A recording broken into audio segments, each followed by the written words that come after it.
If you're not aligned around the mission, you're probably not going to get your foot in the door. Crypto years is like dog years. If you've been in crypto for 1 year, it's like, 7 years in the real world. It really is this mindset of like one for all for one. The culture is just as important, if not more important than the technical skills. Having that cultural alignment is mission critical to that person's success, right? And, our ecosystem success as well. You have to be proactive in the Web3 world today to not only learn, but also to be successful. Hey, Matt, how's it going? Welcome to Hiring on All Cylinders. Appreciate you having me, Chris. Nice to see you as always. And you're coming to us from Austin, Texas. Is that right? That's right. And so, Matt, we've known each other for a while, and you've got a history hiring teams for really high growth and successful tech businesses.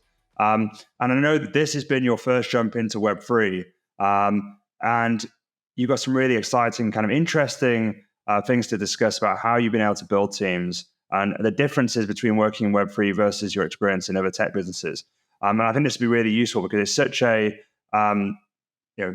awesome sector. People are looking to get into it. There's a lot of friends that I have in recruiting that I guess feel strongly towards the mission of Web3 and kind of crypto and the blockchain and kind of want to find a way in. So it could be really helpful for those folks too. So I guess, first of all, could you maybe talk about the graph and what your company does? Yeah. So, Web3 is different than Web2. So first of all, the graph protocol is a protocol. And today it's, open source, ownerless. And the quick and dirty as to the purpose around the graph is that it's an indexing protocol for blockchain data.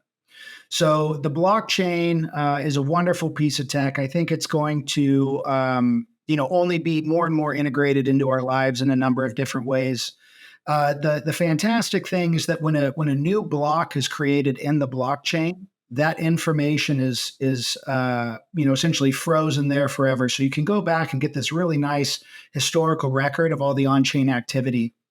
One thing that the blockchain is lacking is an organizational component. So through the graph network, anyone can create what is called a subgraph. And again, it's open source. Anybody can build them. They're built in, TypeScript /assembly script. But what it allows for is the organization and sort of the categorization of this data as the users see fit. So it's not, a big player or a major entity saying, we want to organize this, but not that, or you can get access to this, but not that.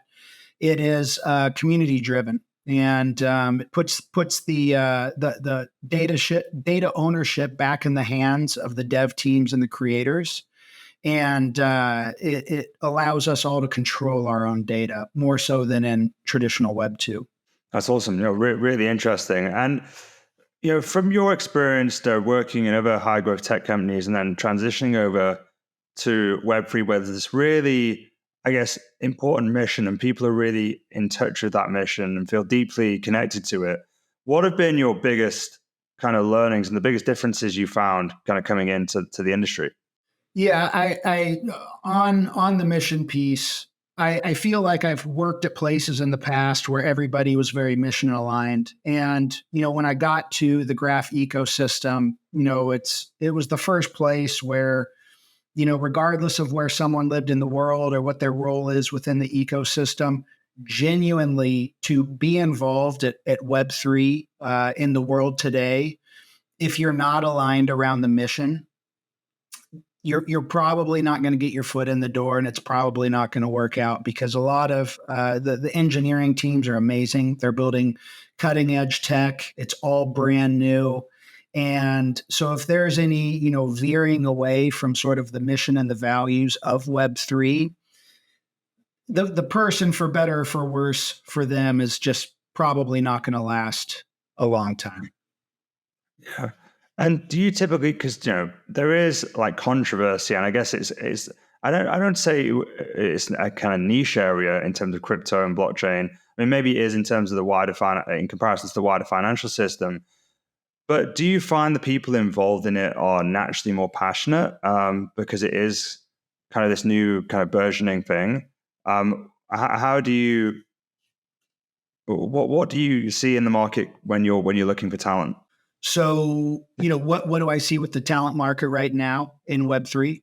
Yeah, is it a bunch of people who are kind of really bought in, or the people that just coming into it because they think it's a good place to make money? I mean, I would think just because of its kind of infancy and it's still quite, it feels kind of undergroundy to some Yeah. degree, and it's still kind of a niche space.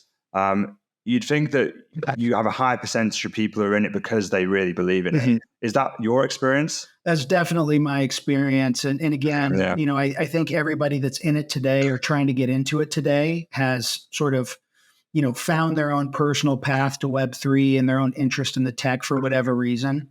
The thing that I love about it is that it's brand new. So if you come across someone who's been in the space for 3 or 4 years, they're like a savvy vet, right? Like I've heard, it sort of be phrased like crypto years is like dog years. If you've been in crypto for 1 year, it's like 7 years in the real world.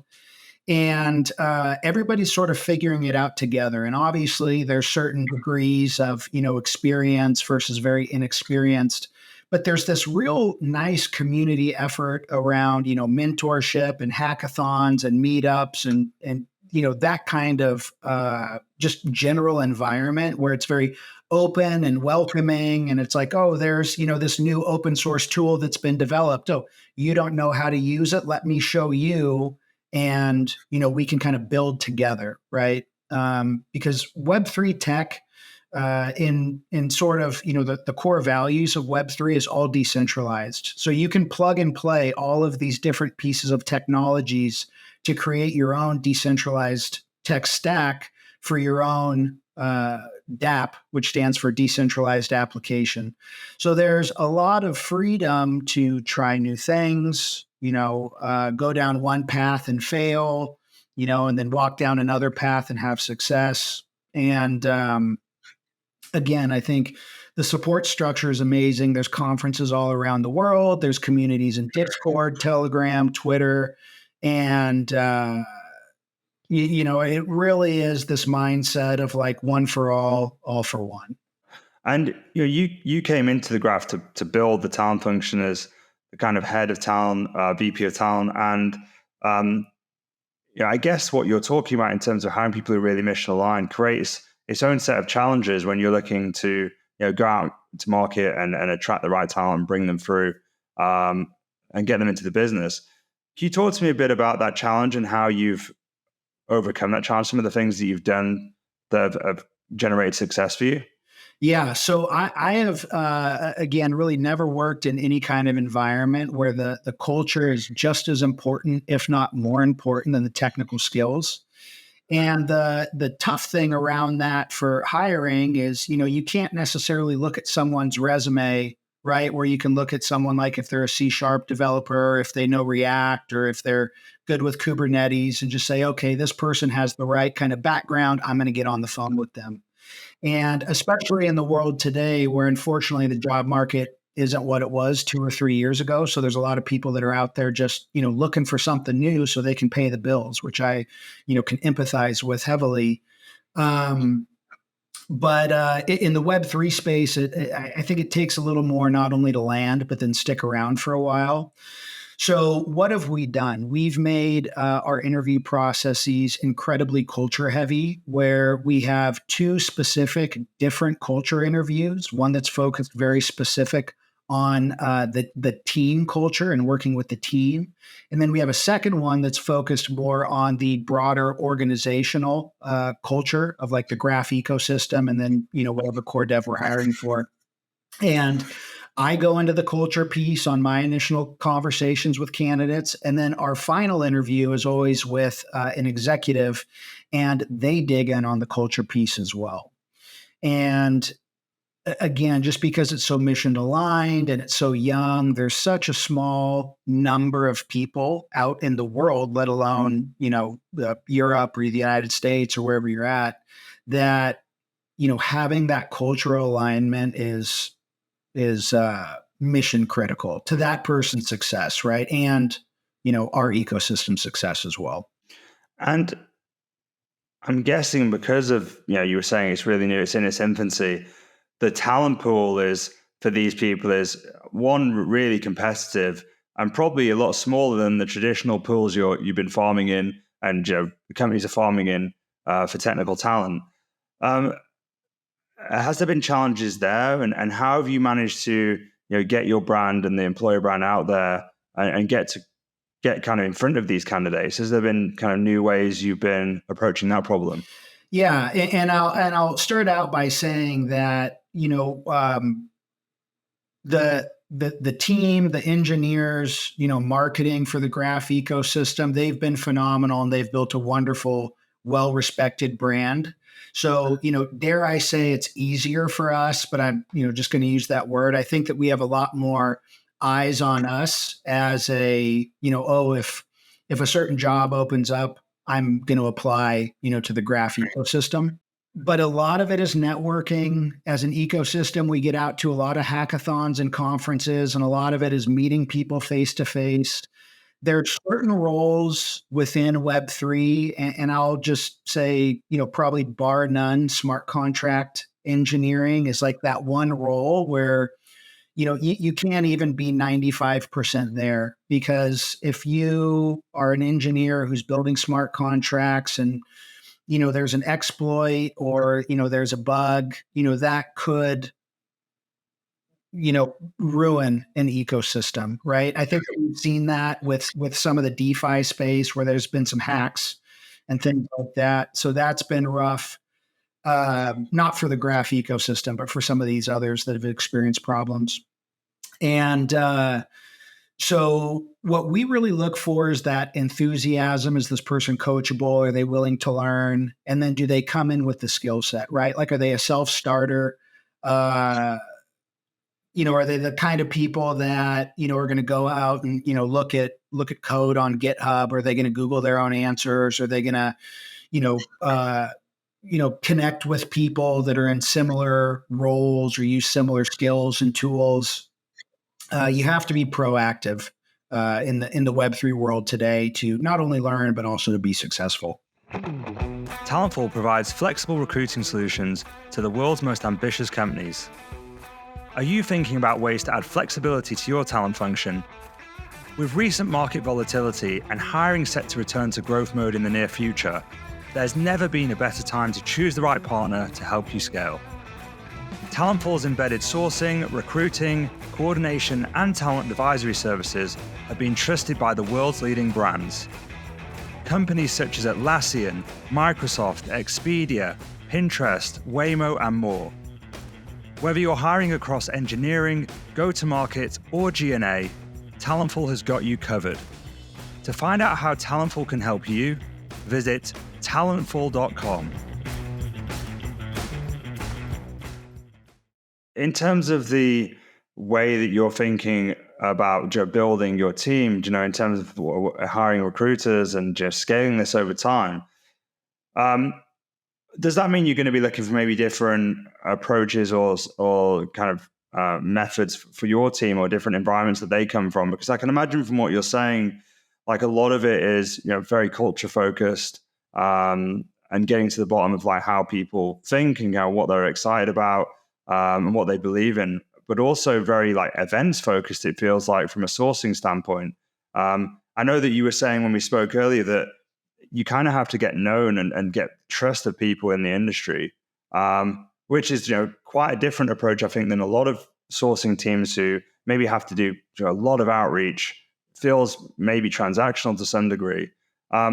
So has it kind of changed your mind or influenced the decision-making of how you think you build a team or how you build a team from a talent standpoint? I think so. And I think you have to have a more global mindset. So, what we're seeing is as Web3 entities are building their teams, they'll have a presence on different parts of the world where, it seems like in Web3, there's sort of three different, the world is broken up into three different places. There's sort of the Americas, there's the European time zones, and then there's sort of like the Middle East and Asian time zones. And so teams are, even though the roles are remote, I think that teams are sort of focused in those three different geographies. And what I'm seeing right now, and not to age myself too much, but I started recruiting in the late 2000s, sort of as the world was coming out of the dot-com bust. And during that time, there was a severe talent shortage, and the tech was new, and everybody was coming out with competing tech. Web3 today feels very similar to that, where nobody knows where they're going to get the talent. Nobody knows how to really spin up this new, group of talented individuals that are going to build this, next phase of Web3.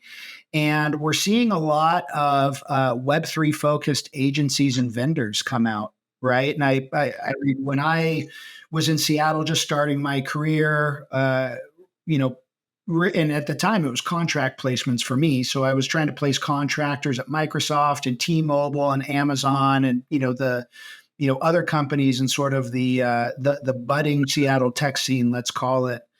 And again, it's very similar. It's kind of like a free for all. Everybody just wants good talent, and they're open to get it from anywhere. And it's very competitive. I think that where in Web 2, when I had sort of transitioned away from that a couple of years ago, it was still very much like, who did you work for? Where did you get to go to school? What internships did you take?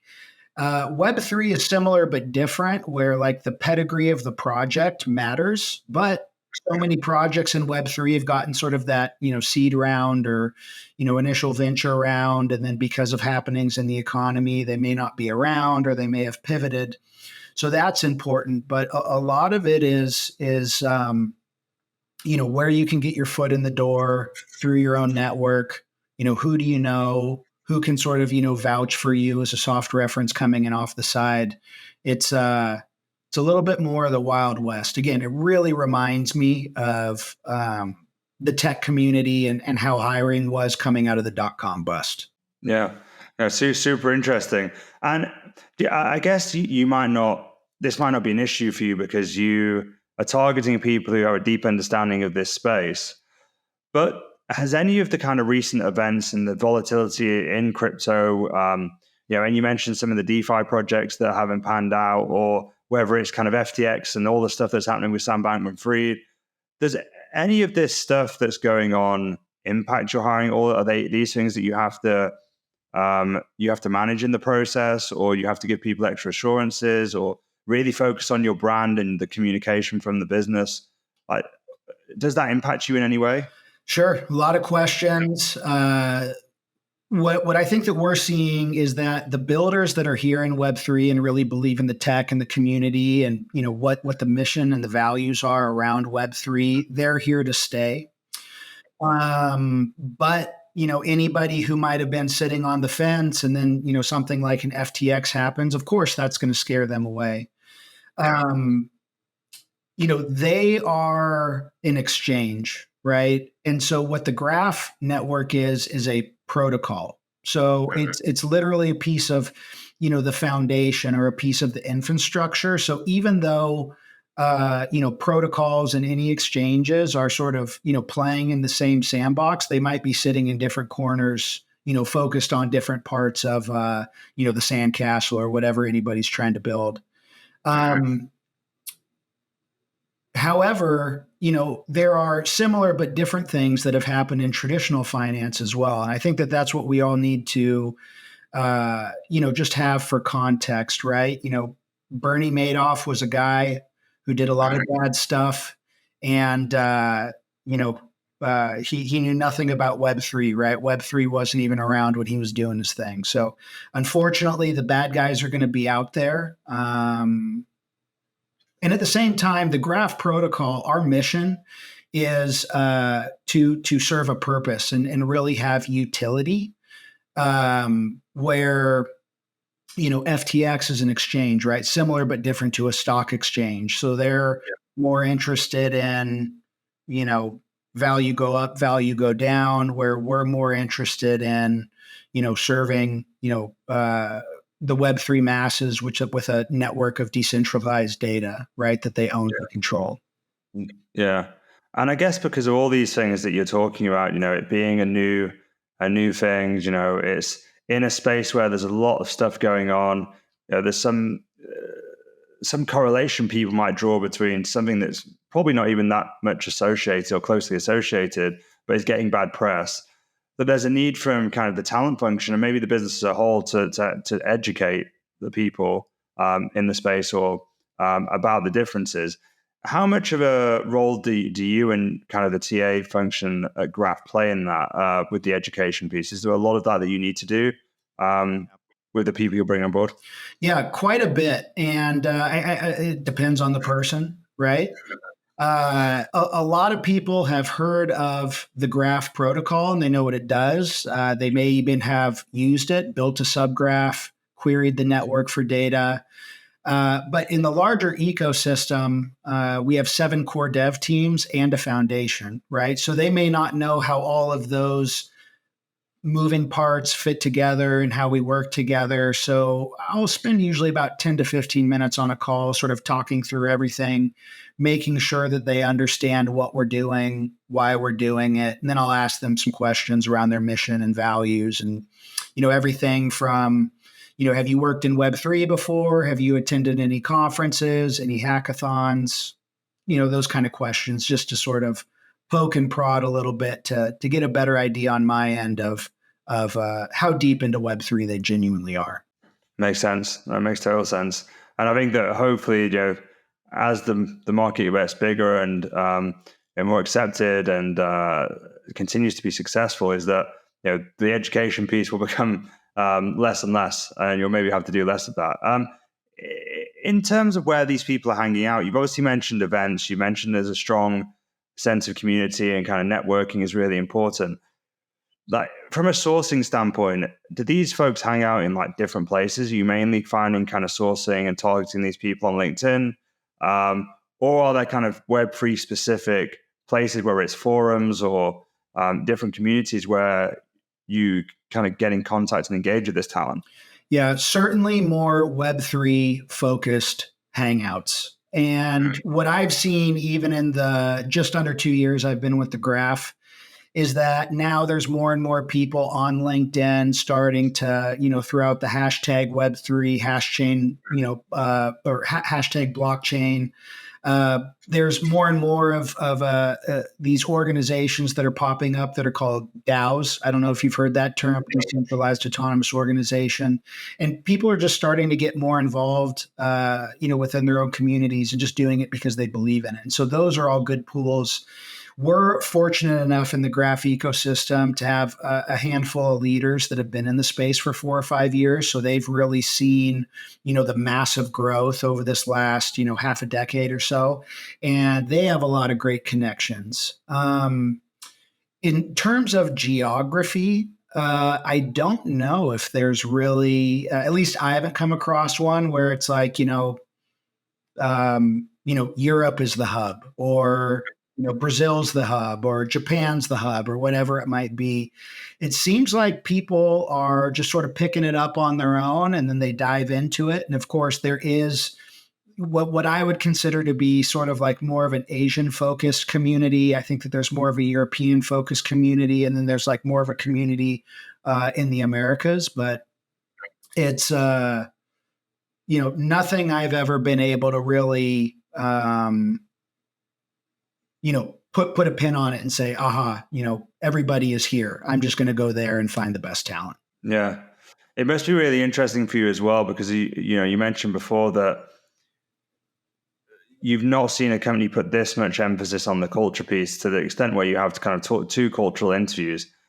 I know that I'm guessing, from your past experience, the typical place where technical candidates failed was the technical assessment. And that's where you saw the bottleneck. Is that different where you are? Are you seeing that the bottleneck really coming in those cultural sections?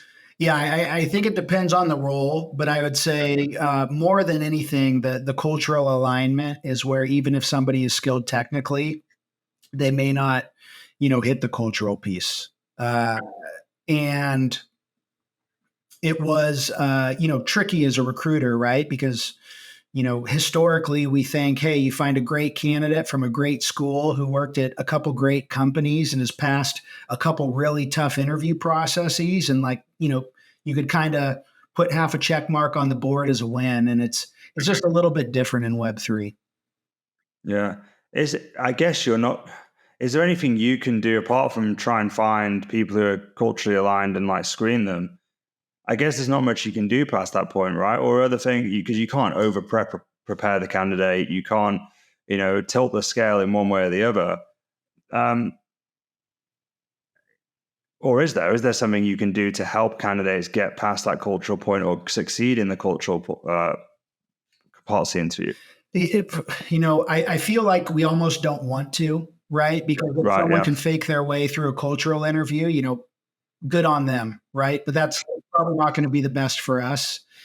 So in my initial conversations, and even if we have candidates come from vendors or agencies, I still do a full screen for everyone, just so that I can get my eyes, ears on them, and I can have that conversation.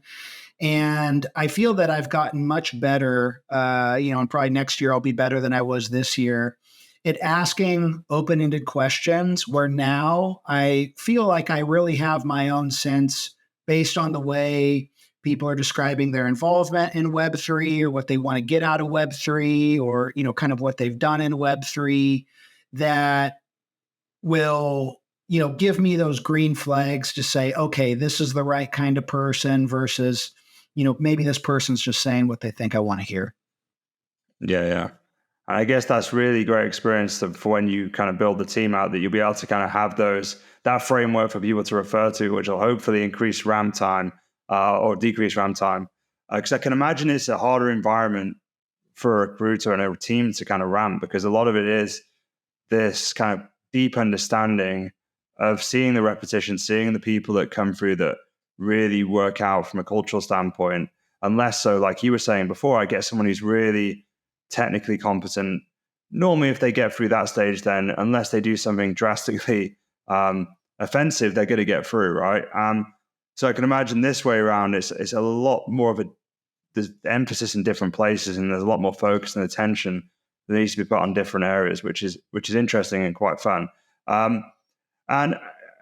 It's been a super interesting conversation, Matt. I guess one thing I'm really interested to hear from you, because you're in a space that's really innovative. There's lots of new stuff going on. It's going to change the way that we do a lot of things in the future. Recruitment is also changing at a rapid pace, and everyone's talking about AI replacing us and even if it doesn't, there's a lot of really cool applications for it. So what are you most excited about regarding where recruiting is going and the future recruiting? Let's see.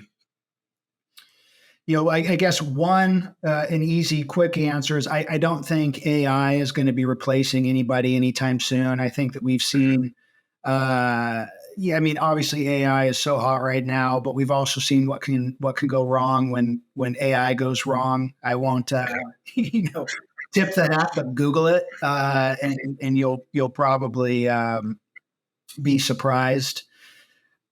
I think that it's going to get more skills based, right? And that's one thing that I'm seeing in Web3, where, new difficult languages like Rust are super popular and super important for everything that Web3 is building.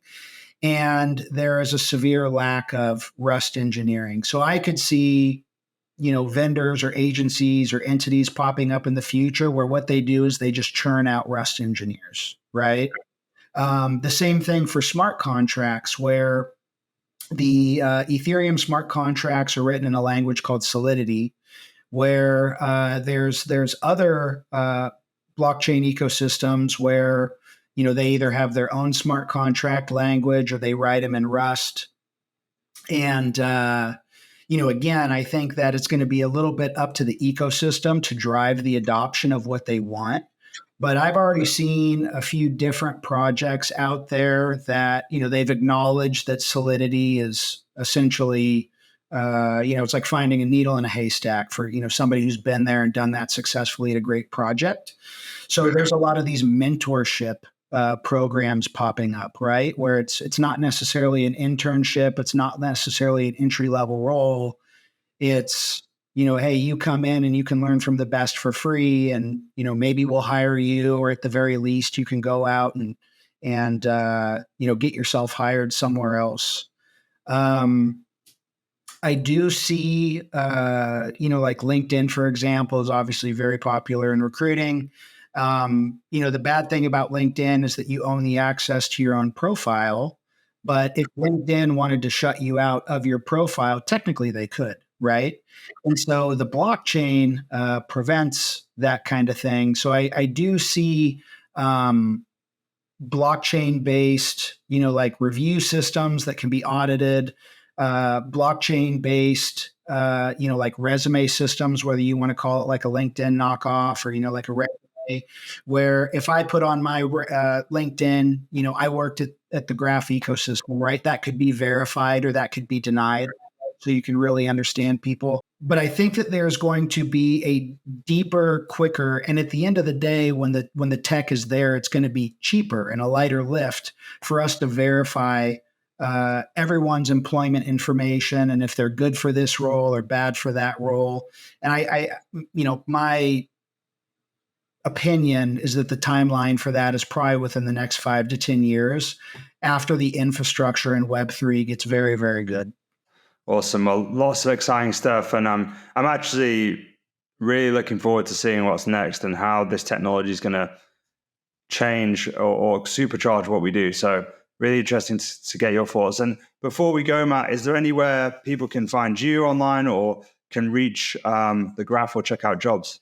Yeah, so the ecosystem website is thegraph.com. And we have an ecosystem jobs page there where we have not only Graph Foundation roles, but any Graph related opportunities at any of the core devs.